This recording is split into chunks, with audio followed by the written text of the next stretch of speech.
Alhamdulillah, assalatu wassalamu ala rasulillah wa ala alihi wa sahbihi wa man tabi'ahum bi ihsanin ila yaumiddin. Asyhadu an la ilaha illallah wahdahu la syarikalah wa asyhadu anna Muhammadan abduhu wa rasuluh alladzi la nabiyya ba'dah.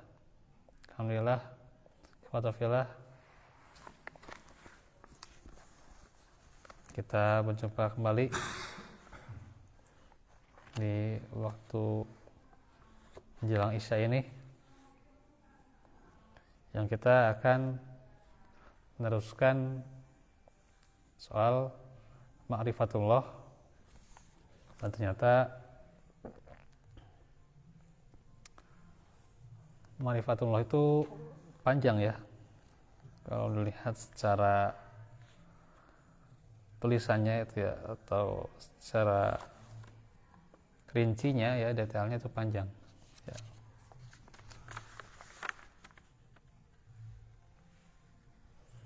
Sebelum nantinya kita akan masuk ke tauhid ya.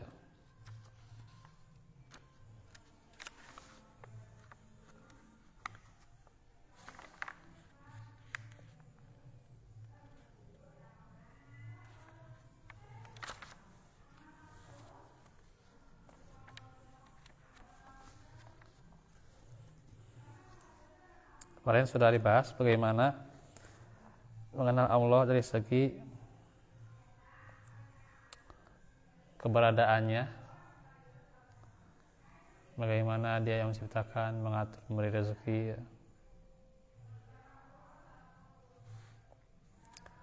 Nah, itu juga demikian bagaimana bahayanya kafir kepada Allah.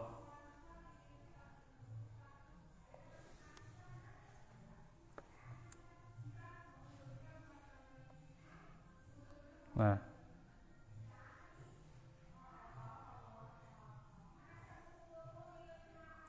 di dalam surah Al-An'am ayat 82 ya, terus juga bisa dibaca ya, bahwasanya mengenal Allah itu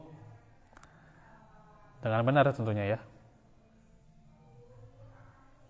akan mengantarkan seseorang kepada murninya keimanannya,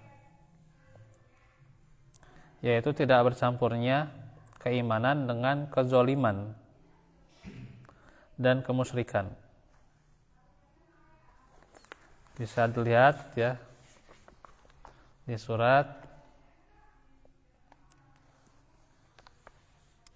Al-An'am ayat 82, yaitu mereka yang amanu walam yalbisu imanahum ya. Jadi mereka itu imannya tidak dicampurkan ya, yaitu dengan bizulmin ya, dengan kejoliman.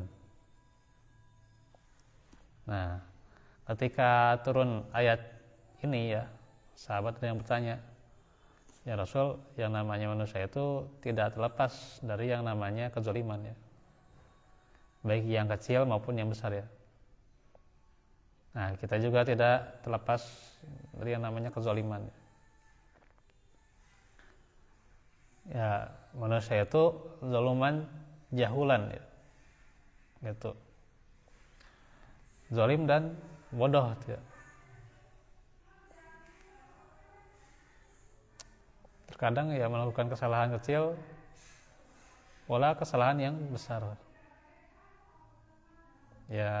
Kesalahan kecil ya, contoh kezaliman ya, sampah gitu ya, gitu. Sampah gitu ya, tidak menjaga kebersihan, kerusakan pada alam yang dimana diakibatkan dengan hanya ya, bisa jadi sampah yang dibuang kemana gitu, atau juga kezaliman yang besar gitu ya, penambangan pohon yang tidak dia itu pilih-pilih gitu ya gitu. Nah itu, jadi kezaliman itu senantiasa dilakukan ya. Ya kita ke orang lain juga kadang zolim gitu ya. Itu. Ya. Misalnya zolim, hutang belum dibayar tuh ya. Nah itu kan hutang ya, ini yang kadang berat ya. Sudah ada uangnya tapi kadang ya ini gitu ya. Seharusnya ketika sudah ada bayar, tapi ya itu bayaran yang lain tuh ya gitu ya. Bayaran yang lain gitu ya, di kadang lah susah juga itu ya. Apalagi kalau lupa hutang gitu ya, karena ini gitu. Ya kalau sudah berusaha bayar utang tapi susah juga, emang karena orangnya nggak mau dibayarin, justru ada yang gitu ya. Itu nggak apa-apa ya. Hah? Justru bahaya orang yang berhutang itu di akhirat itu dipertanggungjawabkan. Iya. Kebaikan kita dikasihkan di sana, kejelekan kita. Enggak. Justru orang yang berhutang ditahan masuk surga. Ditahan masuk surga dia itu.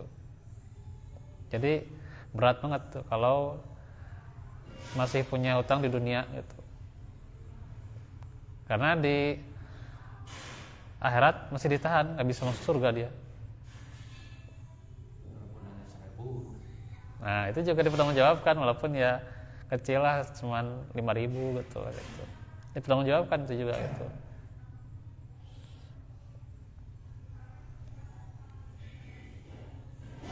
Ya orang kan gampang gitu ya, pinjam ini gitu kan, nanti dibayar gitu kan. Pajak, Tapi itu bayar pajak, Hah? tanah gitu, kita termasuk Ya ini juga harus kita pahami itu ya itu. Apanya? Ya apa yang menjadi inilah ya masalah pajak gitu ya. Ya kan yang namanya peraturan ya, kalau kita ya jangan melihat pemerintahnya yang begini kebijakannya atau gimana lah gitu. Kalau sudah diwajibkan ya kita taat kepada ulil amri ya silakan saja dari segi keduniaan ya gitu. Jadi kalau segi ibadah dia menghalang-halangi ibadah, nah baru itu tidak boleh ditaati. Dia menghalangi perempuan untuk memakai jilbab gitu, ya jangan ditaati itu. Ya kalau cuma segi keduniaan bayar pajak ya kayaknya emang gak masalah gitu, karena emang itu mah beda ya, walaupun ya di zaman Nabi nggak ada pajak dan sebagainya ya betul aja, betul itu emang betul. Tapi kan kalau dulu mah upeti ya itu mah kan pajak juga, jizyah kan kepada orang-orang kafir, itu mah beda ya. Tapi kan itu kan untuk itu juga, untuk kemaslahatan juga ya, bukan untuk ya kejelekan dan sebagainya ya. Itu masalah dunia kan nggak masalah sebenarnya.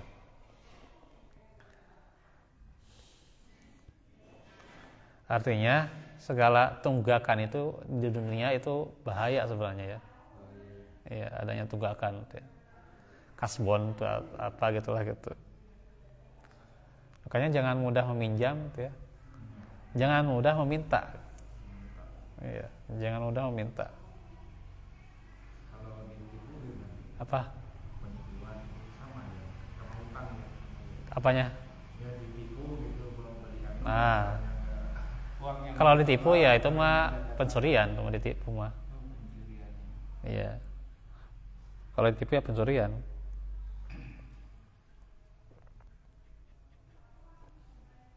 Ya sama haram itu juga. Itu mah haram. Tapi kan kalau hutang mah kan mubah sebenarnya. Kalau mendesak darurat ya. Tapi jangan menggampangkan.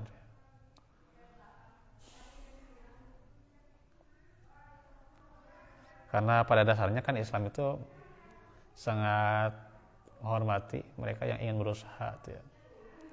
Yang berusaha walaupun ya hasilnya kecil gitu, seadanya gitu.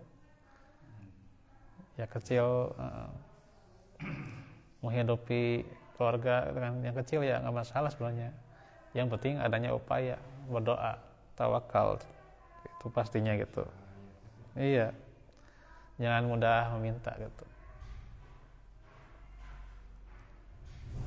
Dan orang yang misalnya belum bisa meminjamkan atau belum bisa membantu, jangan kita suuzon juga gitu ya. Suuzon pelit, nggak mau bantu.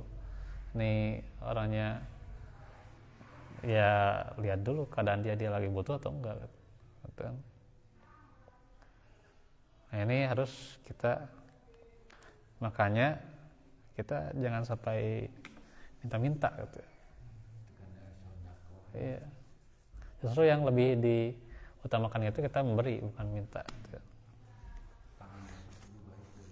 Iya. Nah, kembali ke yang namanya kezaliman. Ini panjang ya, bahas kezaliman juga. Apalagi kezaliman besar ya, pembunuhan, kezaliman besar juga banyak ke orang lain. Pada diri sendiri juga ada yang namanya kezaliman ya. Dia meninggalkan ibadah, meninggalkan kewajiban, itu juga kezaliman. Ya. Iya, apalagi riba ya, zalim tuh. Ya bukan hanya pada diri sendiri ya, pada orang lain.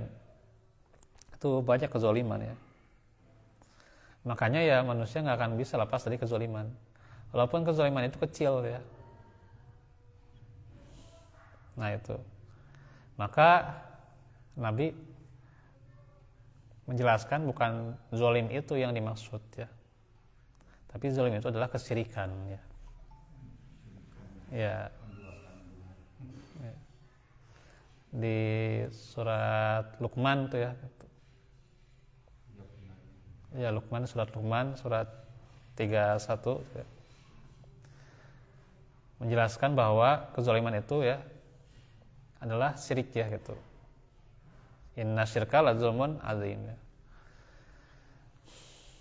Kesyirikan itu ya zalim ya. Benar-benar kezaliman yang besar.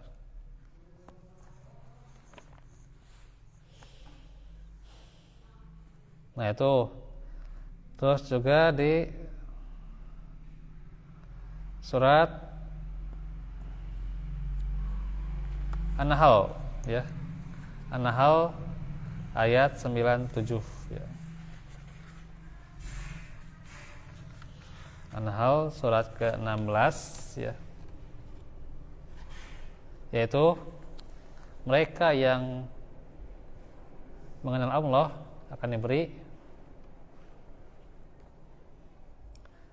di antaranya kehidupan yang baik ya. Gimana itu lafaznya? An-Nahl ayat 97 ya.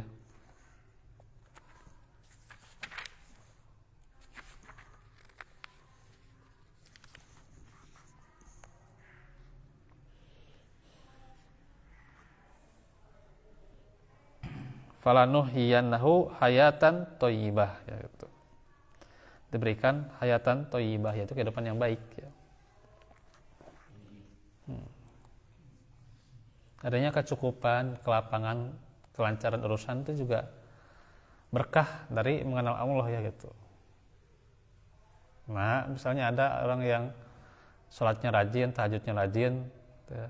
Sholat sunnahnya rajin, baca Qur'annya rajin, gitu ya. Tapi kemudian justru miskin gitu. Nah bisa seperti itu gitu ya. Malah lebih susah gitu ya gitu. Nah itu bukan berarti salah dia mengenal Allah, bukan. Gitu. Hayatan thayyibah di sini bisa jadi memang materi gitu ya. Tapi bisa juga yang lebih kita cukupkan itu diantaranya dicukupkan dari segi hatinya ya, hati yang merasa cukup, hati yang merasa cukup. Iya. Nah iya betul. Iya, orang kan kaya pasti bingung nyimpennya di mana gitu, nyimpennya di mana gitu. Iya, ditahan-tahan terus, jaga-jaga gitu. Beda kalau memang dia kaya ya emang untuk memberi, ya, beda lagi. Tapi kalau masalah hayatun thayyibah ya, itu bisa juga hati ya, itu yang paling penting ya. Karena ada juga orang yang memang dia itu merasa butuh, segala butuh, tapi dia merasa cukup juga tuh ya, gitu. Ya itu ya.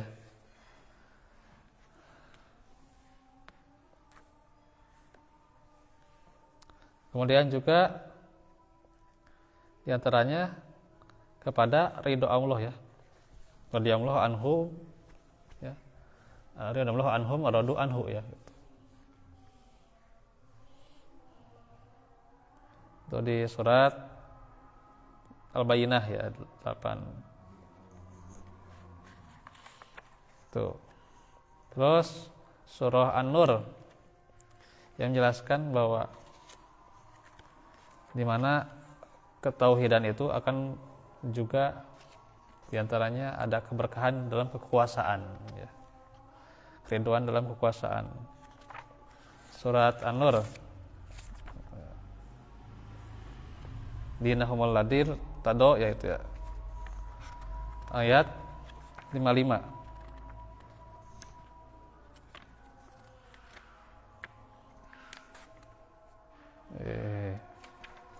24 ayat 55 ya.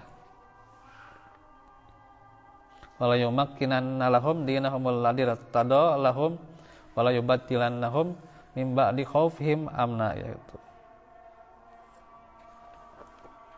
Jadi akan diteguhkan ya bagi mereka dengan agama yang telah dia ridhoi bagi mereka ya, dan dia benar-benar mengubah keadaan mereka ya setelah mereka dalam ketakutan menjadi aman sentosa ya. Dan juga tentunya surga Allah ya. Jadi diantaranya kunci masuk surga itu ya keridhaan Allah ya. Nah itu menjelaskan diantaranya orang-orang yang mendapatkan nikmat surga ya, yaitu orang-orang yang bertauhid. Surat Yunus ayat 26 itu ya, yang menjelaskan bahwa dia pasti akan melihat wajah Allah ya. Nah, itu saja dulu ya. Nah, paling besok kesini lagi ya Pak. Nah ini besok ya tentang tauhid juga ya. Barakallahu fikum. Subhanaka Allahumma wa bihamdik, la ilaha illa anta, astaghfiruka wa atubu ilaik. Alhamdulillahil alamin. Menatina milal kurma wa ilana ilana sada. Assalamualaikum warahmatullahi wabarakatuh.